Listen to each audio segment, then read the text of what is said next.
განვაგრძოთ ბიზნეს კურიერს, ასობით ოჯახი ბათუმში, რომლებიც გრევის პირას მისულ ძველ სახლებში ცხოვრობს, დახმარებას მთავრობას თხოვს. მთავრობა მზად არის დაეხმაროს ოღონდ ინვესტორის მოზიდვის გზით. ინვესტორები კი არიან, ოღონდაც ბათუმის მხოლოდ ცენტრით ინტერესდებიან.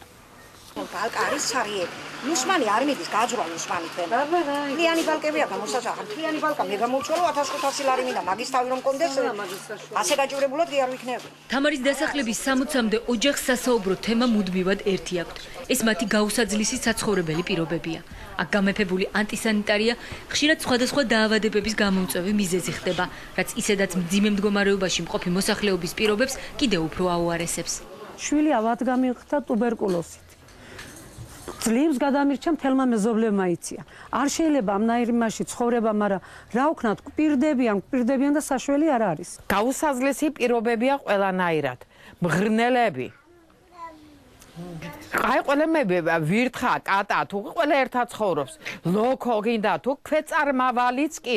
ბარაკული ტიპის დასახლება ბათუმში გასული საუკუნის 50-იანი წლებიდან არსებობს. აქ უკვე მესამე თაობა იზრდება იმ იმედით, რომ ნორმალური საცხოვრებელი პირობები ეღირსებათ. მთავრობები იცვლებიან, თუმცა დაპირებები უცვლელი და შეუსრულებელი რჩება. 2 წლის წინ ამ ტერიტორიაზე 2 კორპუსი აშენდა, სადაც წინამთავრობა მათ შესახლებას დაპირდა. თუმცა იგივე პირობა იმავე კორპუსებში შესახლებაზე ეკომიგრანტებმაც მიიღეს და თამარის მოსახლეობა ისევ მიწურებში დარჩა. აშენებულია ახლა 2 კორპუსი. ერთი პირობა იყო ვითომ იყო ეკომიგრანტების, შემდეგ იყო ბარაკების, 2 წელია თითქმის უკვე აშენებულია და დაჩაბარებულია ბინა და აღარ გაირკვა არ ძველი მთავრობიდან, არც ახალი მთავრობიდან ვის ეკუთვნის ის ბინა. ჩვენთვის პატრონი არავინ არა.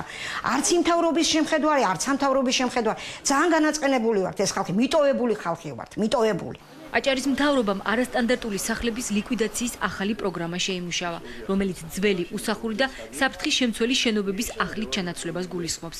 ხელისუფლება ინვესტორებს ეძებს, რომლებიც უსახური შენობების ნაცვლად თანამედროვე ნაგებობებს ააშენებენ. ნაწილში ძოლმობინადრეებში ასახლებენ, ნაწილს კი გაყიდიან.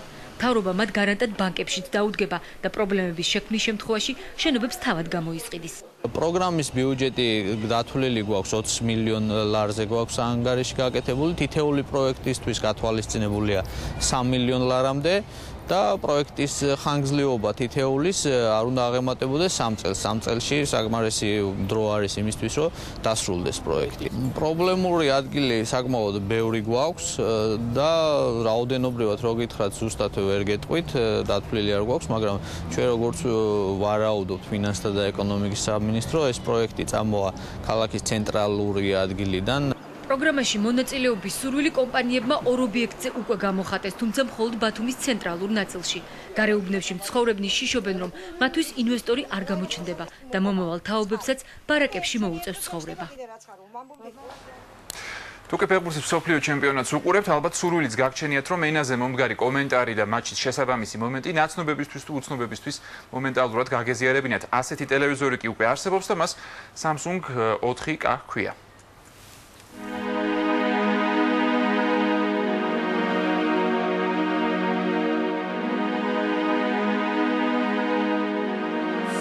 ფეხბურთი არის ჩვენს სივრცის დღეს აქტუალური ფეხბურთის ფუნქცია, რომელიც საშუალებას ეძლევა ჩაიწეროს მთლიანად მთელი მატჩი.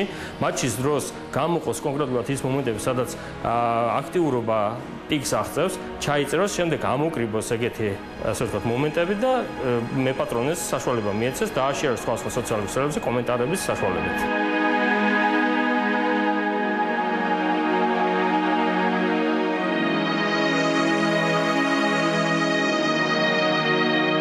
Samsung-ი აკეთებს შემდეგ საქართველოს ბაზრისთვის შემდეგ სვლას, ეს არის ქართული აპლიკაციების Samsung-ის გლობალურ apps store-ში, ეგრეთ წოდებული apps მაღაზიაში. რაც საშუალებას იძლევა, რომ ინტერნეტთან წვდომა ამა თუ იმ ვებგვერდზე და პორტალზე გქონდეს 10-ჯერ თუ 100-ჯერ უფრო ნაკლები ინტერნეტ რესურსით, შესაბამისად ეს გამორიცხავს ლაგისა და გაჭედვის, ასე ვთქვათ, ალბათობას. პირველი ქართული აპლიკაცია არის ჩვენი YouTube G-ის აპლიკაცია, ეს არის პირველი ვიდეო პორტალი, რომელმაც შექმნა თავისი აპლიკაცია კონკრეტულად Samsung-ის ტელევიზორებისათვის.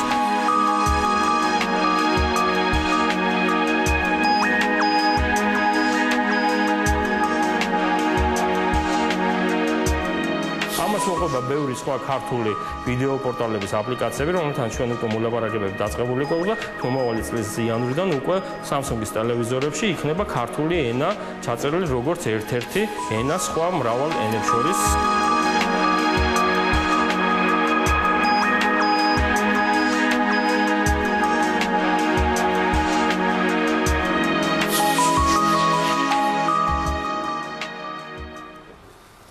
იმედია ცენზურის ფუნქციასაც დაუმატებენ მალე, იმიტომ რომ ეჭვმოქმედ ბევრი უწმაწური კომენტარი იქნება. ერთი მხრივ და მეორე მხრივ როგორც მიმინოში გიკაბიძე იტყო და ყველაფერი კარგი ძვირი ღირს. დღეს სულ ეს იყო ბიზნეს კურიერი ამ კვირაში ამით ასრულებს თქვენთვის მუშაობას მომავალ შაბათამდე დაგემშვიდობებით. მანამდე კი არ დაგავიწყდეთ, გვეწვიეთ Facebook-ზე და გაგვიზიარეთ თქვენი აზრი თქვენთვის საინტერესო ნებისმიერ თემაზე, ეს ჩვენთვის მნიშვნელოვანია. ნახვამდის.